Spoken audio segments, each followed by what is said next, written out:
On the latest episode of Getting to Know Jew, we speak with Nicole Emanuel. Emanuel is the founder and art director at InterUrban ArtHouse, a collaborative artist space. You'll get to hear an audio tour of her studio, stories of her immigrant family members who escaped the Nazis, and why she is choosing to settle down permanently in Kansas City. Nicole, welcome to the podcast. Thank you.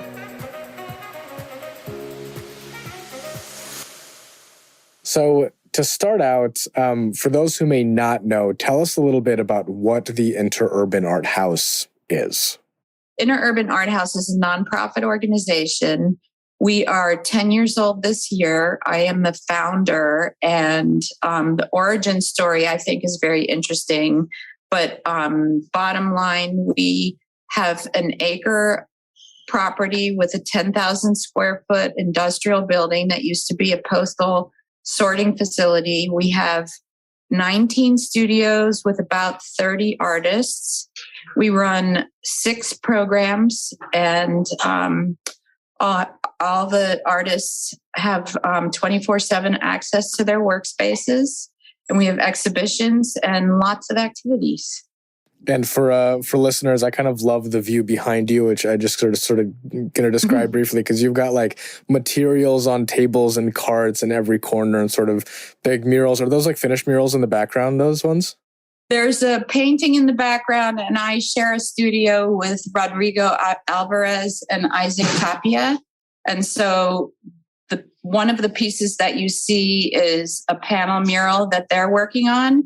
This painting here is my daughter's senior high school self-portrait.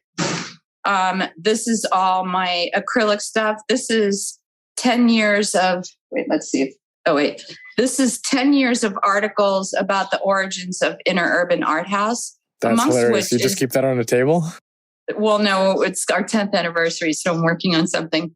I was interviewed by the Jewish Chronicle. I'm going to guess it was 95 or 96, right before. So I hadn't started the art house yet, but I was doing significant enough work that you guys were interested. So then on this side, you can see a photograph of Einstein, which my great uncle Philipp Holzmann, my grandmother's brother, took this very famous photograph of Einstein with his big hair and very sad face. He helped my family escape Europe. Both my parents are immigrants. Then this is a collection of puppets from my childhood. This is a Haitian painting that belonged to my grandmother, and I grew up looking at that painting. And these are Balinese and Indonesian shadow puppets and puppets that I inherited from my aunt and my uncle. And then these are my family archives. I started a manuscript. I had a Hadassah Brandeis grant to tell my grandmother's story. And then all my paints and brushes and many, many things. That's a lot of life in one studio. I like that.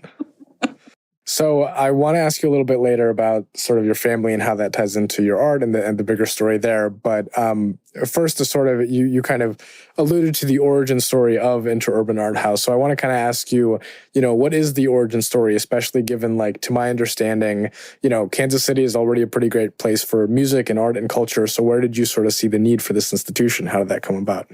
So I'm not from here. I was born and raised on the East Coast and then lived in San Francisco, where I did a lot of community murals, and then was in Minneapolis doing low-income housing and live-work studio space for a nonprofit. When I moved to Kansas City with my husband, we were in Midtown, and that was a pretty hot area. We were in Old Hyde Park, right near the Strand Theater. So we were near Troost and 36th. When we decided we were going to move to the Kansas side because of public schools, and we had a young child and I was pregnant, I came here and I thought, oh no, where did everybody go? Because, I'm a painter and I wear painter's clothes and I think painter's thoughts. And when I got to suburbia, I thought, oh my goodness, I don't know where my people are. I went to a couple meetings because the this area was being studied by Americans for the arts. They were doing the Arts and Prosperity Study, which cycles, I think it's every 4 years. And they described the economic impact of this area, and they talked about Johnson County, and that Johnson County had, as a suburban, outlying first-tier suburban area, no facilities where artists were getting together to have shared studio spaces and professional development classes or opportunities to launch programs in the schools and that sort of thing. So I took all these statistical resources, all this research, and said, let's do this. And I was encouraged to just go ahead and do that. So I had support from the Arts and Recreation Foundation of Overland Park and the Arts Council of Johnson County. And it was clear that when we borrowed an empty property to ask, does anybody need space in this area? And 150 artists showed up.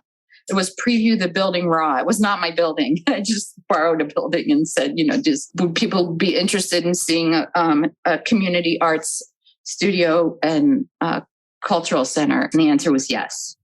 So at the time, Brownback had disassembled the state level of arts support. So there was no arts commission for the state of Kansas. I think we're the only state in the union to have removed it. And there was no arts funding. And with the umbrella of the Art and Recreation Foundation of Overland Park, I wrote a grant to the National Endowment for the Arts and filed my nonprofit status. And about the same time the nonprofit status came through, I was given a seed grant from the National Endowment for the Arts. And I launched the 6 programs, and they were based on the statistical studies about what artists needed in terms of space and in terms of working in public schools, working in art therapy and providing therapeutic arts, learning professional practice and entrepreneurialism, and connecting with city government and having a civic role in the actual town that we're in, which is creative placemaking. And our goal was to buy a property to have permanent affordability, accessibility, and inclusivity. And we achieved that.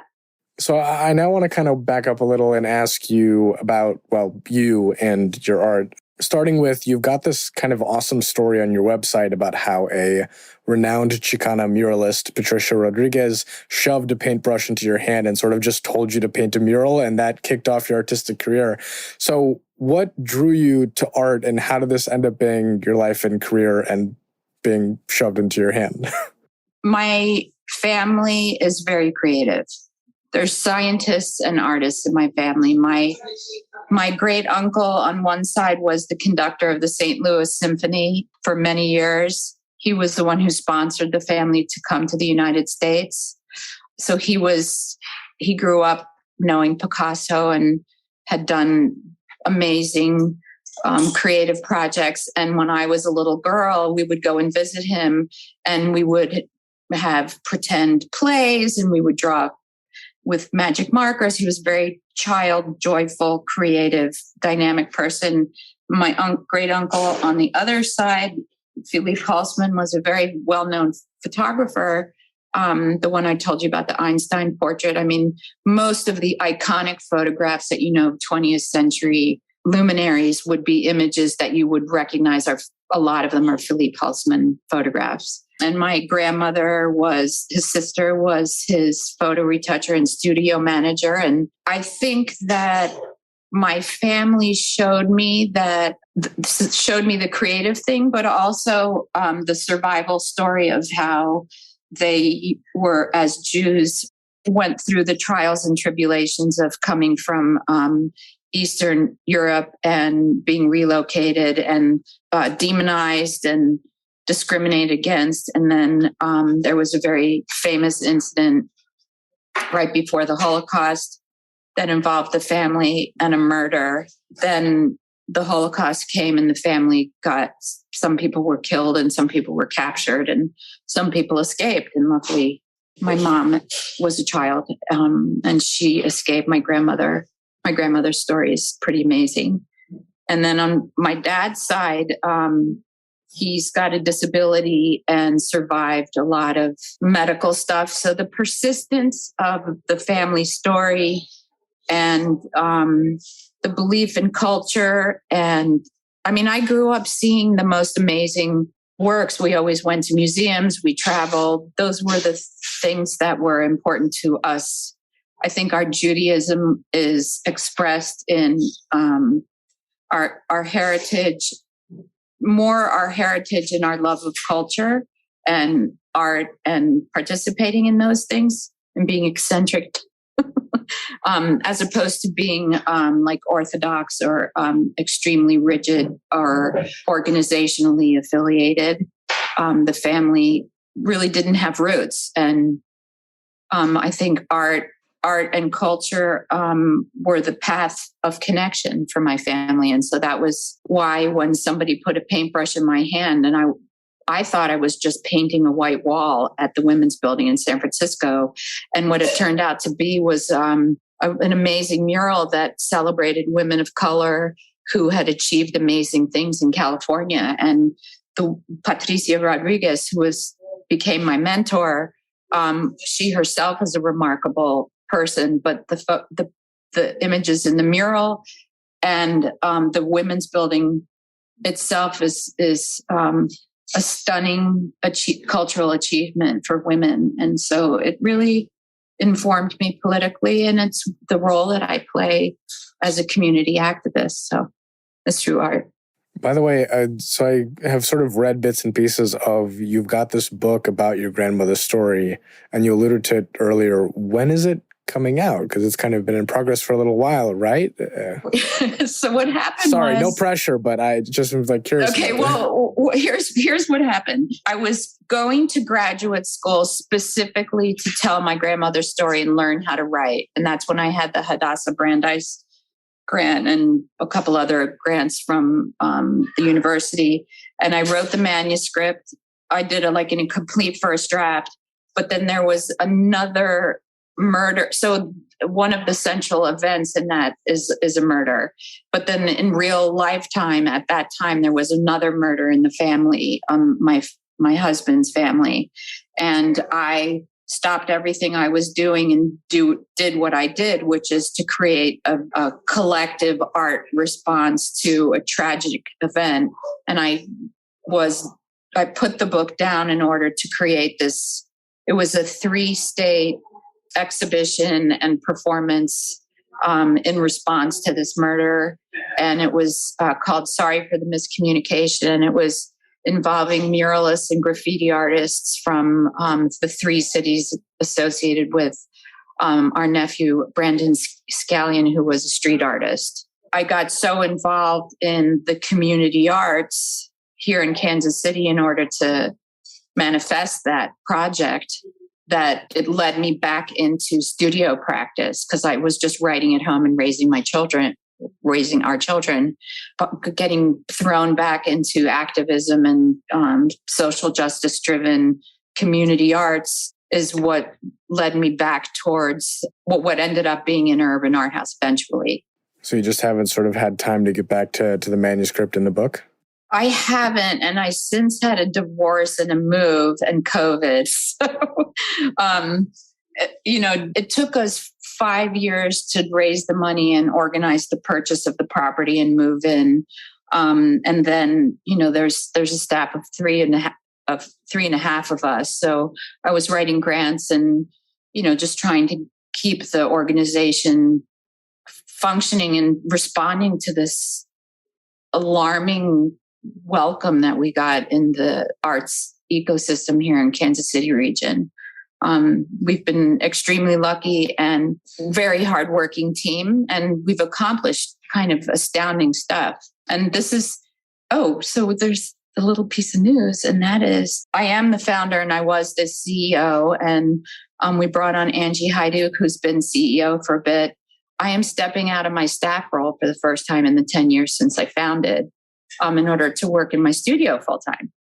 So I will keep my studio here, but I also have some equipment and stuff at my house, which is only a block away. So I'm building a sculpture garden about my family at my house. Oh, so why was I telling you that? The book. So the book is now, all the pieces and parts are here. So my family archive is here.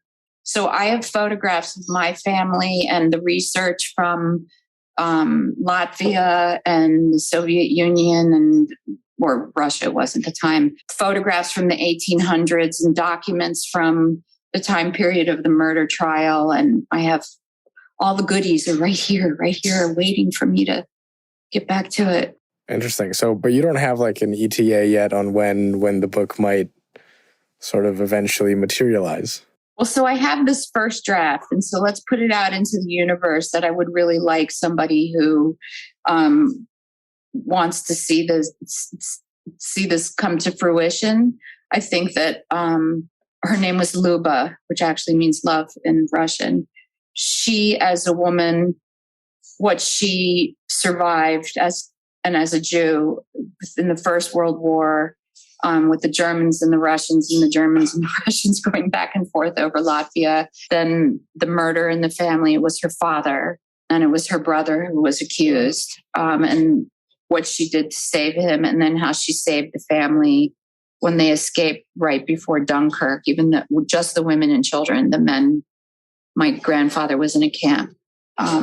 She is an amazing human being and tells in her life story the story of many other people, and her persistence and her existence, I think, is a much bigger story. It's not me telling it. It's a story that exists that I need help telling because it needs to be told. And she died of breast cancer. So after everything she did for all these other people, she finally retired and started, gardening and stuff, and then was struck with the breast cancer came back. And I did get to know her until I was 17, but she was amazing. She spoke 7 languages and she wanted to be a fashion designer in Paris in 1920s, and the Holocaust and other things didn't let that happen.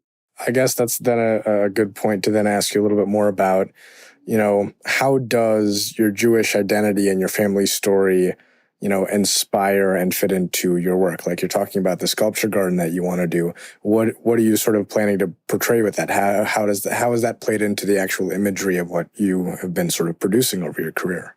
So because both my parents came here from other countries, there's no land that's associated with our family. Where I lived and where I grew up, my parents are divorced. And so where I lived and where I grew up and the house or whichever parent I was with, there was a lot of moving. And then when I went to college and married, and my husband's job moved us around, there's been a lot of moving around. And then the divorce was an uprooting. So the sculpture garden, to answer your question. Oh, so that's very Jewish of me. I have to tell every concentric circle around the answer before I can tell you the answer. So the sculpture garden is, okay, so I have my first home. I have decided I live in Kansas. I'm going to grow old in Kansas. I would never have predicted this for myself. I have a community here. I have roots here. So the sculpture is called Setting Roots, and it's 6 physical objects that are in the front yard, and their paths, and they're vertical, and they're on either side of paths that lead to my front door.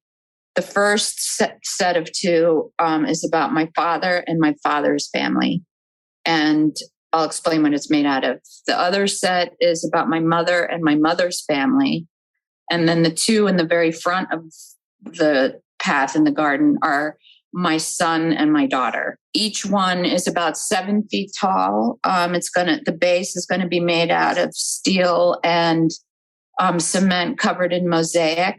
And then the upper part will be large ceramic.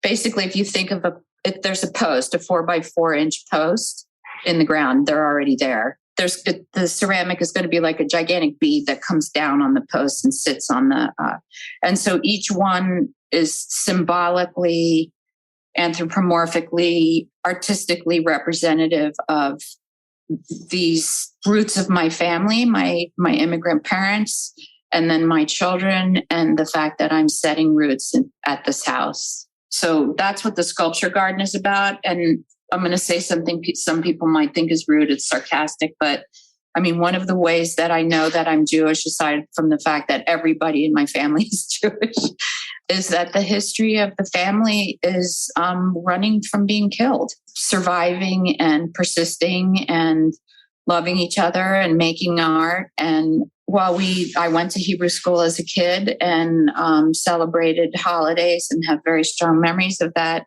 the 1960s and 1970s Cultural Revolution kind of blew that out of the water. My parents were very, very mod. And so I come at my Judaism as I have a sense of responsibility to history, and I have a sense of responsibility to my community. And my skill set is creativity. And so I am beholden by my spiritual beliefs to use my skills usefully. So whether it's telling my grandmother's story or forming the art house or doing public murals or affordable housing for artists and their families, that's how I practice my religion. So when it comes to sort of all of that happening at once for you and your art, where does Kansas City end up fitting into the picture? Because you were in some major art centers where this is like really a big part of the work of, New York City, San Francisco. Why end up doing all of this kind of work in the Midwest in Kansas City? Well, I met and married a man who grew up in the Midwest. I think it's Steinberg who did a cartoon where the United States, you can see that like the Empire State Building and on the one side, and then you can see like the Golden Gate Bridge on the other side, and it was just sort of this blank area in the middle. That's kind of my personal experience as a young adult. But then I met and married my husband who grew up in the Midwest, and after traveling and moving, he was hired by Hallmark Cards. And I was a good wife. I said, that sounds awesome. Let's go and do that. And so I applied to art school, and UMKC said no. And the Art Institute, even though I already had an undergraduate degree, said, yes, please come. Come in as a junior. I'd never had an art class. I'd been doing art for a long time. And so I went to art school. It was very cool. So the last question I have for you, just to kind of round out all of this and our conversation, what's your favorite part of or about the Kansas City Jewish community? So I've had a fairly long relationship with the Jewish Community Center and the educational program there. And we have a history of a multicultural art program that we were doing together. I did the Jewish Artist Fellowship. So for many years, I was aside from the COVID period where we weren't, affiliated with creative people from all over the metro, many Jewish leaders and many Jewish artists, but also the receptiveness to working in a multicultural context, including other races, ethnicities, and belief systems in some of the creative process, the projects that we were doing. And it was the genesis for a very strong program that we continue now called Tangled Roots. And I'm grateful and proud of that program. And that was initiated within my relationship with the Jewish community here. Also, some of my best friends. The Getting to Know Jew podcast is a product of the Kansas City Jewish Chronicle and the Jewish Federation of Greater Kansas City. It is part of the Jewfolk Podcast Network and produced by Jewfolk Inc. Please rate, review, subscribe, and share. If you have suggestions for future guests, please email the show at webmaster@jewishkc.org.